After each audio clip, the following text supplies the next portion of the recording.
Today is the day your life turns around. Whether you know it or not, this message you're about to hear has magical quality about it. It seems that everyone who has heard it has had something profound happen in his or her life, something great. It seems to come into people's lives at just the right time. However you came across this message, it has found you. I'm certainly grateful it found me. You may not have heard my voice before, but by the end of this story, I know you'll know who I am. You see, human potential can happen at any time. I can just give you my experience and hope it's something that you can hook on to. Many years ago, I was in a desperate situation. All of a sudden, everything I believed in, I thought was false. Each and every one of us goes through that kind of stuff. I was in what I thought was a successful business one day, and the next day, because of the economy as far as I was concerned, I was wiped out. I fell out of the sky and went bankrupt. And immediately I felt so bad about myself that I wanted to dust myself, because I thought my self-worth and my net worth were the same, which now I can tell you unequivocally are not. I came to the realization that I was trying to be someone else and not myself. I wanted to do everything, but I didn't know who I was or what life was even about. I'd lost my true sense of purpose. I was too young, too inexperienced, too unseasoned. I felt upside down. I had a double master's degree and went out to unload toilet paper off a railroad car for $2.14 an hour. My self-esteem, if our grading on a scale of 1 to 10, was at a -2 or even 3. It was just a short time after working there that I remembered a very special message I once heard that had just wowed my soul. I searched desperately for the cassette that a friend had once given me. Matter of fact, it is the same message you're going to hear shortly. I found the tape, sat back, listened to it again and again, and slowly my attitude shifted. I felt relieved, relaxed, like I had a chance to begin again. When this message first got out, everyone wanted to hear it. Years later, there's still an incredible demand for it. You see, as I was reminded that human potential could happen at any time, this message changed my life and my way of thinking. My hope is that it does the same for you without having to hit the bottom I did. I'm Mark Victor Hansen, and you may know me as a co-author of the popular, world-renowned Chicken Soup for the Soul and 1 Minute Millionaire series. In some ways, that story seems like faraway time, and in some ways, it seems like it just happened yesterday.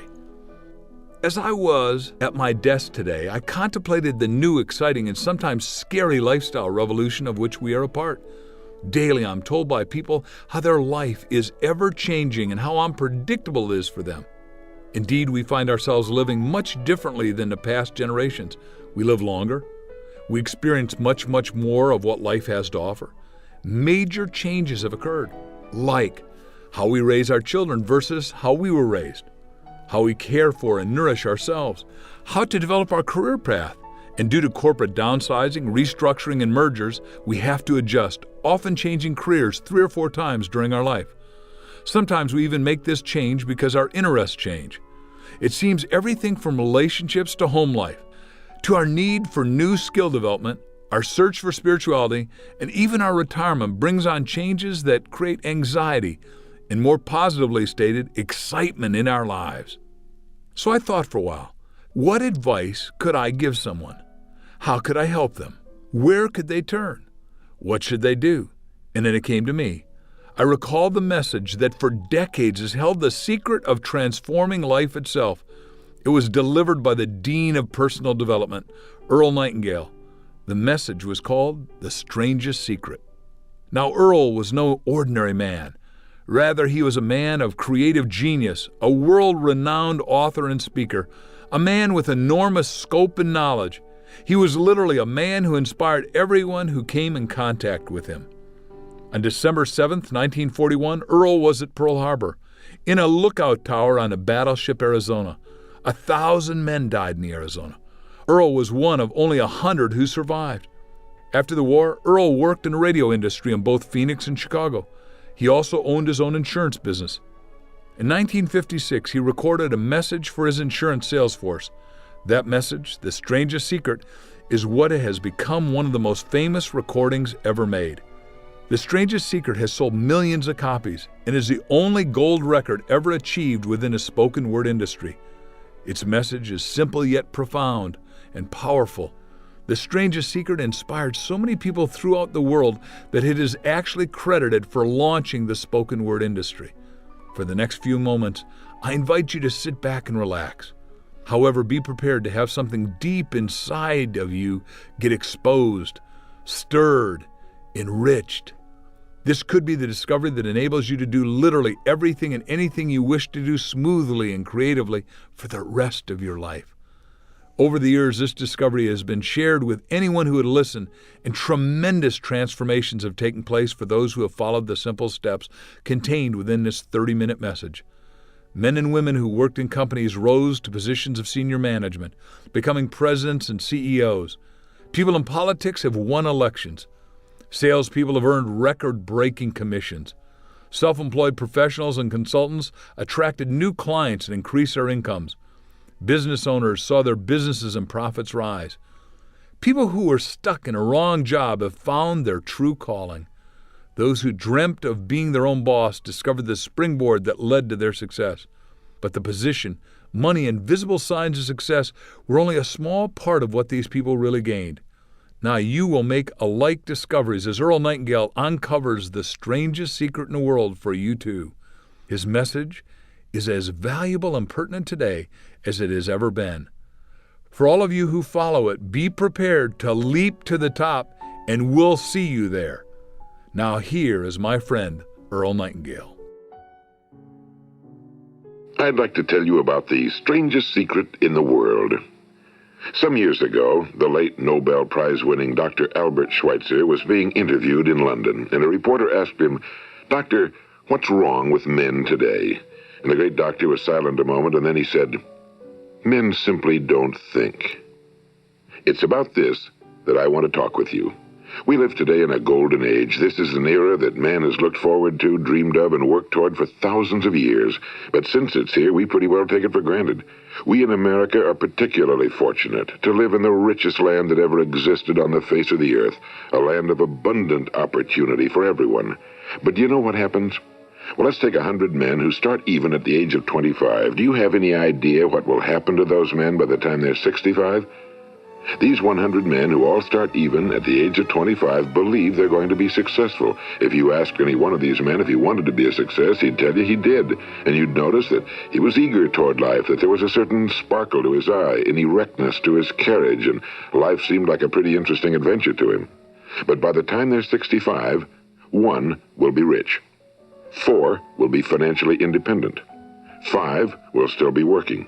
54 will be broke. Now think a moment. Out of the 100, only 5 make the grade. Now why do so many fail? What has happened to the sparkle that was there when they were 25? What's become of the dreams, the hopes, the plans? And why is there such a large disparity between what these men intended to do and what they actually accomplished? When we say about 5% achieve success, we have to define success. And here's the best definition I've ever been able to find. Success is the progressive realization of a worthy ideal. If a man is working toward a predetermined goal and knows where he's going, that man is a success. If he's not doing that, he's a failure. Success is the progressive realization of a worthy ideal. Rollo May, the distinguished psychiatrist, wrote a wonderful book called Man's Search for Himself. And in this book he says, the opposite of courage in our society is not cowardice. It is conformity. And there you have the trouble today. It's conformity, people acting like everyone else without knowing why, without knowing where they're going. Now think of it. In America right now, there are over 18 million people 65 years of age and older. And most of them are broke. They're dependent on someone else for life's necessities. Now, we learn to read by the time we're 7. We learn to make a living by the time we're 25. Usually by that time, we're not only making a living, we're supporting a family. And yet by the time we're 65, we haven't learned how to become financially independent in the richest land that has ever been known. Why? We conform. And the trouble is that we're acting like the wrong percentage group, the 95 who don't succeed. Now, why do these people conform? Well, they really don't know. These people believe that their lives are shaped by circumstances, by things that happen to them, by exterior forces. They're outer-directed people.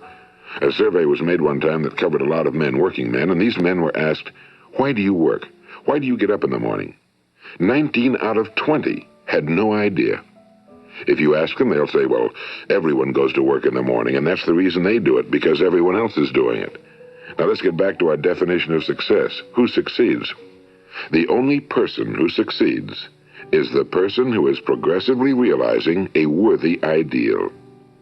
He's the person who says, I'm going to become this, and then begins to work toward that goal. I'll tell you who the successful people are. A success is the school teacher who's teaching school because that's what he or she wants to do. The success is the woman who's a wife and mother because she wanted to become a wife and mother and is doing a good job of it. The success is the man who runs the corner gas station because that was his dream. That's what he wanted to do. The success is the successful salesman who wants to become a top-notch salesman and grow and build with his organization. A success is anyone who is doing deliberately a predetermined job because that's what he decided to do deliberately. But only 1 out of 20 does that. That's why today there isn't really any competition unless we make it for ourselves. Instead of competing, all we have to do is create. You know, for 20 years, I looked for the key which would determine what would happen to a human being. Was there a key I wanted to know which would make the future a promise that we could foretell to a large extent? Was there a key that would guarantee a person's becoming successful if he only knew about it and knew how to use it? Well, there is such a key, and I've found it. Have you ever wondered why so many men work so hard and honestly without ever achieving anything in particular, and others don't seem to work hard and yet seem to get everything? They seem to have the magic touch. You've heard them say that about someone. Everything he touches turns to gold. And have you ever noticed that a man who becomes successful tends to continue to become successful? And on the other hand, have you noticed how a man who's a failure tends to continue to fail? Well, it's because of goals. Some of us have goals, some don't. People with goals succeed because they know where they're going. It's that simple. Think of a ship leaving a harbor, and think of it with the complete voyage mapped out and planned. The captain and crew know exactly where it's going and how long it'll take. It has a definite goal. Now, 9,999 times out of 10,000, it will get to where it started out to get. Now let's take another ship, just like the first, only let's not put a crew on it or a captain at the helm. Let's give it no aiming point, no goal, no destination. We just start the engines and let it go. I think you'll agree with me that if it gets out of the harbor at all, it will either sink or wind up on some deserted beach, a derelict. It can't go anyplace because it has no destination and no guidance, and it's the same with a human being. Take the salesman, for example. There's no other person in the world today with the future of a good salesman. Selling is the world's highest paid profession, if we're good at it and if we know where we're going. Every company needs top-notch salesmen, and they reward those men. The sky's the limit for them. But how many can you find? Someone once said the human race is fixed, not to prevent the strong from winning, but to prevent the weak from losing. The American economy today can be likened to a convoy in time of war. The entire economy is slowed down to protect its weakest link, just as the convoy had to go at the speed that would permit its slowest vessel to remain in formation. That's why it's so easy to make a living today. It takes no particular brains or talent to make a living and support a family today. So we have a plateau of so-called security, if that's what a person's looking for. But we do have to decide how high above this plateau we want to aim. Now let's get back to the strangest secret in the world, the story that I wanted to tell you today. Why do men with goals succeed in life and men without them fail? Well, let me tell you something which, if you really understand it, will alter your life immediately. If you understand completely what I'm going to tell you from this moment on, your life will never be the same again. You will suddenly find that good luck just seems to be attracted to you. The things you want just seem to fall in line, and from now on you won't have the problems, the worries, the gnawing lump of anxiety that perhaps you've experienced before. Doubt, fear, well, they'll be things of the past. Here's the key to success and the key to failure. We become what we think about. Now let me say that again. We become what we think about. Throughout all history, the great wise men and teachers, philosophers and prophets have disagreed with one another on many different things. It's only on this one point that they are in complete and unanimous agreement. Listen to what Marcus Aurelius, the great Roman emperor, said. A man's life is what his thoughts make of it. Disraeli said this: "Everything comes if a man will only wait. I've brought myself by long meditation to the conviction that a human being with a settled purpose must accomplish it, and that nothing can resist a will that will stake even existence for its fulfillment." Ralph Waldo Emerson said this: "A man is what he thinks about all day long." William James said, "The greatest discovery of my generation is that human beings can alter their lives by altering their attitudes of mind." And he also said, "We need only in cold blood act as if the thing in question were real, and it will become infallibly real by growing into such a connection with our life that it will become real. It will become so knit with habit and emotion that our interest in it will be those which characterize belief." And he also said, "If you only care enough for a result, you will almost certainly attain it. If you wish to be rich, you will be rich. If you wish to be learned, you will be learned. If you wish to be good, you will be good. Only you must then really wish these things, and wish them exclusively, and not wish at the same time 100 other incompatible things just as strongly." In the Bible, you read in Mark 9:23, "If thou canst believe, all things are possible to him that believeth." My old friend Dr. Norman Vincent Peale put it this way: "This is one of the greatest laws in the universe. Fervently do I wish I had discovered it as a very young man. It dawned upon me much later in life, and I found it to be one of the greatest, if not my greatest discovery outside of my relationship to God. The great law, briefly and simply stated, is that if you think in negative terms, you will get negative results. If you think in positive terms, you will achieve positive results. That is the simple fact," he went on to say, "which is at the basis of an astonishing law of prosperity and success. In 3 words, believe and succeed." William Shakespeare put it this way: "Our doubts are traitors and make us lose the good we oft might win by fearing to attempt." George Bernard Shaw said, "People are always blaming their circumstances for what they are. I don't believe in circumstances. The people who get on in this world are the people who get up and look for the circumstances they want, and if they can't find them, make them." Well, it's pretty apparent, isn't it? And every person who discovered this for a while believed that he was the first one to work it out. We become what we think about.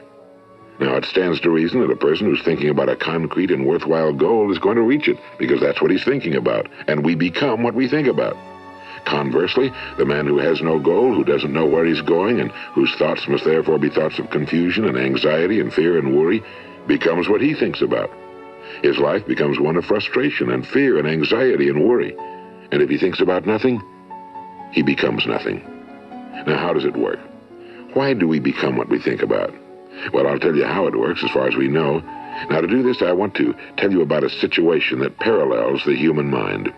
Suppose a farmer has some land, and it's good, fertile land. Now, the land gives the farmer a choice. He may plant in that land whatever he chooses. The land doesn't care. It's up to the farmer to make the decision.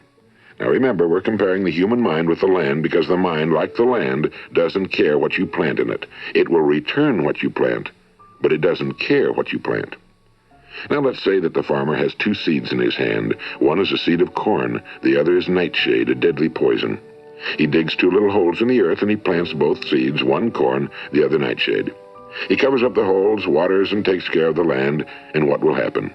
Invariably, the land will return what's planted. As it's written in the Bible, as ye sow, so shall ye reap. Now remember, the land doesn't care. It'll return poison in just as wonderful abundance as it will corn. So up come the 2 plants, one corn, one poison. Now, the human mind is far more fertile, far more incredible and mysterious than the land, but it works the same way. It doesn't care what we plant. Success, failure. A concrete, worthwhile goal, or confusion. Misunderstanding, fear, anxiety, and so on. But what we plant, it must return to us. You see, the human mind is the last great unexplored continent on Earth.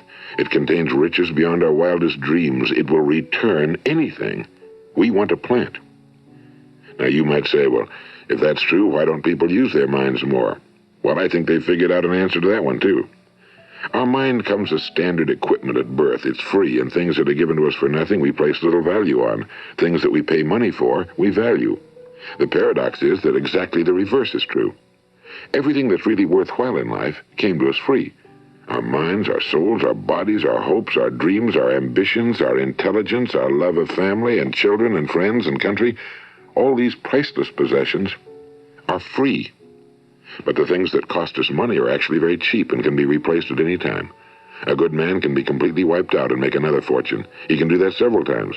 Even if our home burns down, we can rebuild it. But the things we got for nothing, we can never replace. The human mind isn't used because we take it for granted. Familiarity breeds contempt. It can do any kind of job we assign to it, but generally speaking, we use it for little jobs instead of big, important ones. Universities have proved that most of us are operating on about 10% or less of our abilities. So decide now, what is it you want? Plant your goal in your mind. It's the most important decision you'll ever make in your entire life. What is it you want? Do you want to be an outstanding salesman? A better worker at your particular job? Do you want to go places in your company? In your community? Do you want to get rich?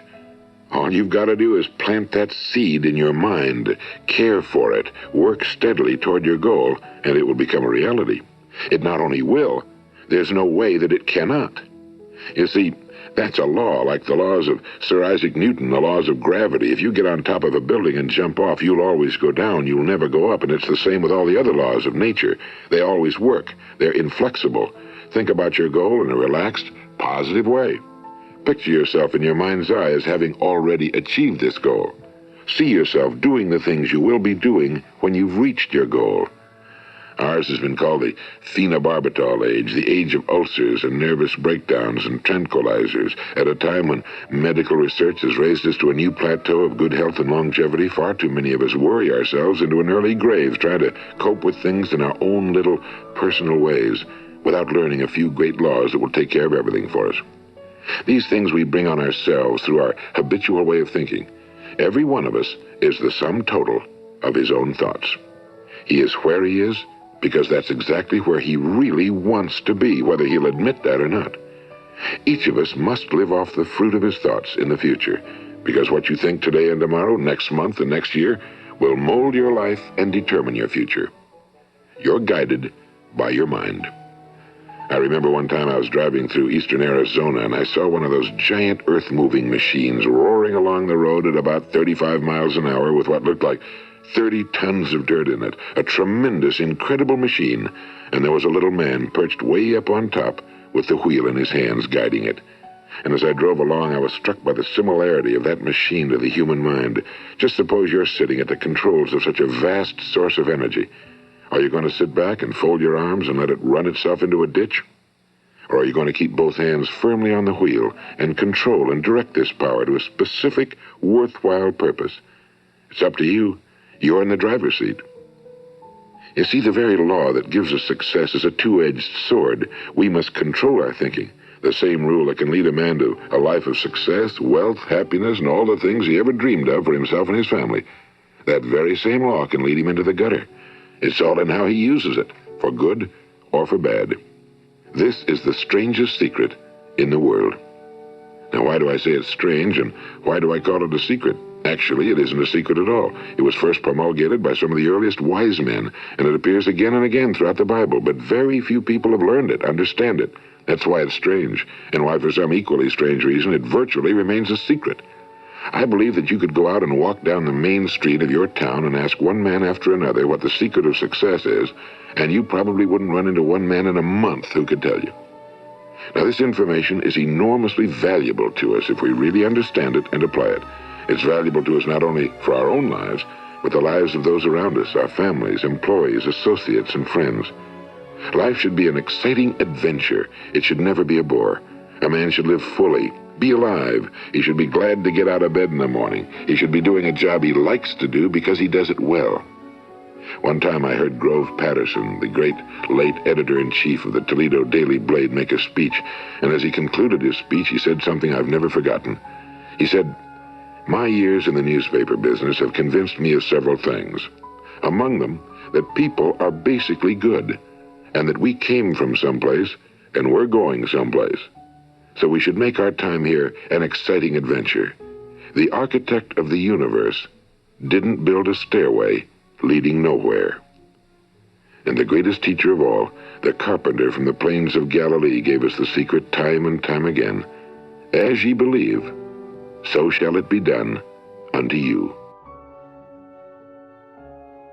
I've explained the strangest secret in the world and how it works. Now, on this side, I want to explain how you can prove to yourself the enormous returns possible in your own life by putting this secret to a practical test. I want you to make a test that will last 30 days. It isn't going to be easy, but if you'll give it a good try, it will completely change your life for the better. Now, back in the 17th century, Sir Isaac Newton, the English mathematician and natural philosopher, gave us some natural laws of physics which apply as much to human beings as they do to the movement of bodies in the universe. And one of these laws is that for every action, there is an equal and opposite reaction. Simply stated, as it applies to you and me, it means we can achieve nothing without paying the price. The results of your 30-day experiment will be in direct proportion to the effort you put forth. To be a doctor, you must pay the price of long years of difficult study. To be successful in selling, and remember that each of us succeeds to the extent of his ability to sell. Selling our families on our ideas, selling education in schools, selling our children on the advantages of living the good and honest life, selling our associates and employees on the importance of being exceptional people. To, of course, the profession of selling itself. But to be successful in selling our way to the good life, we must be willing to pay the price. Now, what is that price? Well, it's many things. First, it's understanding emotionally, as well as intellectually, that we literally become what we think about, that we must control our thoughts if we're to control our lives. It's understanding fully that as ye sow, so shall ye reap. Second, it's cutting away all fetters from the mind and permitting it to soar as it was divinely designed to do. It's the realization that your limitations are self-imposed and that the opportunities for you today are enormous beyond belief. It's rising above narrow-minded pettiness and prejudice. And third, it's using all your courage to force yourself to think positively on your own problem, to set a definite and clearly defined goal for yourself, to let your marvelous mind think about your goal from all possible angles, to let your imagination speculate freely upon many different possible solutions, to refuse to believe that there are any circumstances sufficiently strong to defeat you in the accomplishment of your purpose, to act promptly and decisively when your course is clear, and to keep constantly aware of the fact that you are, at this moment, standing in the middle of your own acres of diamonds, as Russell Conwell used to point out. And fourth, save at least 10% of every dollar you earn. It's also remembering that no matter what your present job, it has enormous possibilities if you're willing to pay the price. Now let's just go over the important points in the price each of us must pay to achieve the wonderful life that can be ours. It is, of course, worth any price. 1. You will become what you think about. 2. Remember the word imagination and let your mind begin to soar. 3. Courage. Concentrate on your goal every day. 4. Save 10% of what you earn. And 5. Action. Ideas are worthless unless we act on them. Now, I'll try to outline the 30-day test I want you to make. Keep in mind that you have nothing to lose by making this test and everything you could possibly want to gain. There are two things that may be said of everyone. Each of us wants something, and each of us is afraid of something. I want you to write on a card what it is you want more than anything else. It may be more money. Perhaps you'd like to double your income or make a specific amount of money. It may be a beautiful home. It may be success at your job. It may be a particular position in life. It could be a more harmonious family. Each of us wants something. Now write down on your card specifically what it is you want. Make sure it's a single goal and clearly defined. You needn't show it to anyone, but carry it with you so that you can look at it several times a day. Think about it in a cheerful, relaxed, positive way each morning when you get up, and immediately you have something to work for, something to get out of bed for, something to live for. Look at it every chance you get during the day and just before going to bed at night. And as you look at it, remember that you must become what you think about, and since you're thinking about your goal, you realize that soon it will be yours. In fact, it's yours really the moment you write it down and begin to think about it. Look at the abundance all around you as you go about your daily business. You have as much right to this abundance as any other living creature. It's yours for the asking. Now we come to the difficult part. Difficult because it means the formation of what is probably a brand new habit, and new habits are not easily formed. Once formed, however, it will follow you for the rest of your life. Stop thinking about what it is you fear. Each time a fearful or negative thought comes into your consciousness, replace it with a mental picture of your positive and worthwhile goal. And there'll come times when you'll feel like giving up. It's easier for a human being to think negatively than positively. That's why only 5% are successful. You must begin now to place yourself in that group. For 30 days, you must take control of your mind. It will think about only what you permit it to think about. Each day for this 30-day test, do more than you have to do. In addition to maintaining a cheerful, positive outlook, give of yourself more than you've ever done before. Do this knowing that your returns in life must be in direct proportion to what you give. The moment you decide on a goal to work toward, you're immediately a successful person. You are then in that rare and successful category of people who know where they're going. Out of every 100 people, you belong to the top 5. Don't concern yourself too much with how you're going to achieve your goal. Leave that completely to a power greater than yourself. All you have to do is know where you're going. The answers will come to you of their own accord and at the right time. Remember these words from the Sermon on the Mount, and remember them well. Keep them constantly before you this month of your test. Ask, and it shall be given you. Seek, and ye shall find. Knock, and it shall be opened unto you. For every one that asketh receiveth, and he that seeketh findeth, and to him that knocketh it shall be opened. It's as marvelous and as simple as that. In fact, it's so simple that in our seemingly complicated world, it's difficult for an adult to understand that all he needs is a purpose and faith. For 30 days, do your very best. If you're a salesman, go at it as you've never done before, not in a hectic fashion, but with the calm, cheerful assurance that time well spent will give you the abundance in return you deserve and want. If you're a homemaker, devote your 30-day test to completely giving of yourself without thinking about receiving anything in return, and you'll be amazed at the difference it makes in your life. No matter what your job, do it as you've never done it before for 30 days. And if you've kept your goal before you every day, you'll wonder and marvel at this new life you've found. Dorothea Brand, the outstanding editor and writer, discovered it for herself and tells about it in her fine book, Wake Up and Live. Her entire philosophy is reduced to the words, act as though it were impossible to fail. She made her own test with sincerity and faith, and her entire life was changed to one of overwhelming success. Now, you make your test for 30 full days. Don't start your test until you've made up your mind to stick with it. You see, by being persistent, you're demonstrating faith. Persistence is simply another word for faith. If you didn't have faith, you'd never persist. If you should fail during your first 30 days, by that I mean suddenly find yourself overwhelmed by negative thoughts, you've got to start over again from that point and go 30 more days. Gradually, your new habit will form until you find yourself one of that wonderful minority to whom virtually nothing is impossible. And don't forget the card. It's vitally important as you begin this new way of living. On one side of the card, write your goal, whatever it may be.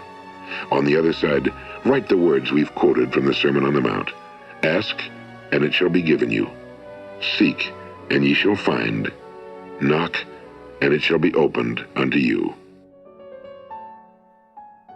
Nothing great was ever accomplished without inspiration. See that during these crucial first 30 days, your own inspiration is kept at a peak. And above all, don't worry. Worry brings fear, and fear is crippling. The only thing that can cause you to worry during your test is trying to do it all yourself. Know that all you have to do is hold your goal before you. Everything else will take care of itself.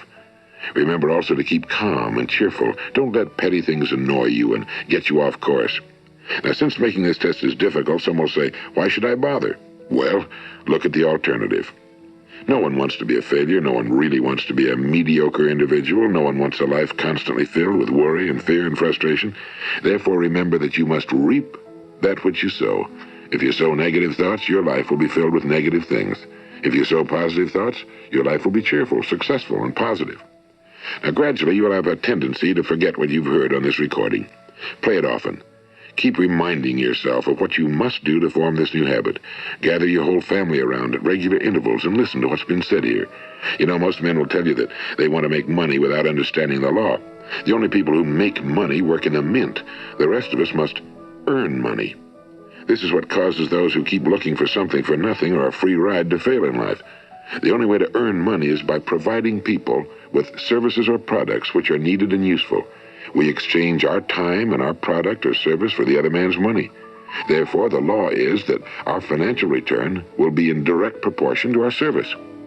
Now, success is not the result of making money. Making money is the result of success, and success is in direct proportion to our service. Most people have this law backwards. They believe that you're successful if you earn a lot of money. The truth is that you can only earn money after you're successful. It's like the story of the man who sat in front of the stove and said to it, "Give me heat, and then I'll add the wood." How many men and women do you know, or do you suppose there are today, who take the same attitude toward life? There are millions. We've got to put the fuel in before we can expect heat. Likewise, we've got to be of service first before we can expect money. Don't concern yourself with the money. Be of service, build, work, dream, create. Do this and you'll find there's no limit to the prosperity and abundance that will come to you. Prosperity, is founded upon a law of mutual exchange. Any person who contributes to prosperity must prosper in turn himself. Sometimes the return will not come from those you serve, but it must come to you from someplace, because that's the law. For every action, there is an equal and opposite reaction. As you go daily through your 30-day test period, remember that your success will always be measured by the quality and quantity of service you render, and money is a yardstick for measuring this service. No man can get rich himself unless he enriches others. Now, there are no exceptions to a law. You can drive down any street in America and from your car estimate the service that's being rendered by the people living on that street. Had you ever thought of this yardstick before? It's interesting. Some, like ministers and priests and other devoted people, measure their returns in the realm of the spiritual, but again, their returns are equal to their service. Once this law is fully understood, any thinking person can tell his own fortune. If he wants more, he must be of more service to those from whom he receives his return. If he wants less, he has only to reduce his service. This is the price you must pay for what you want. If you believe you can enrich yourself by deluding others, you can end only by deluding yourself. It may take some time, but just as surely as you breathe, you'll get back what you put out. Don't ever make the mistake of thinking you can avert this. It's impossible. The prisons and the streets where the lonely walk are filled with people who tried to make new laws just for themselves. We may avoid the laws of man for a while, but there are greater laws that cannot be broken. An outstanding medical doctor recently pointed out 6 steps that will help you realize success. 1. Set yourself a definite goal. 2. Quit running yourself down. 3. Stop thinking of all the reasons why you cannot be successful and instead think of all the reasons why you can. 4. Trace your attitudes back through your childhood and try to discover where you first got the idea you couldn't be successful, if that's the way you've been thinking. 5. Change the image you have of yourself by writing out a description of the person you would like to be. And 6. Act the part of the successful person you have decided to become. The doctor who wrote those words is a noted West Coast psychiatrist, Dr. David Harold Fink. Do what the experts since the dawn of recorded history have told you you must do. Pay the price by becoming the person you want to become. It's not nearly as difficult as living unsuccessfully. Make your 30-day test, then repeat it again, and each time it will become more a part of you until you'll wonder how you could ever have lived any other way. Live this new way and the floodgates of abundance will open and pour over you more riches than you may have dreamed existed. Money? Yes, lots of it. But what's more important, you'll have peace. You'll be in that wonderful minority who lead calm, cheerful, successful lives. Start today. You have nothing to lose, but you have a whole life to win. This is Earl Nightingale, and thank you.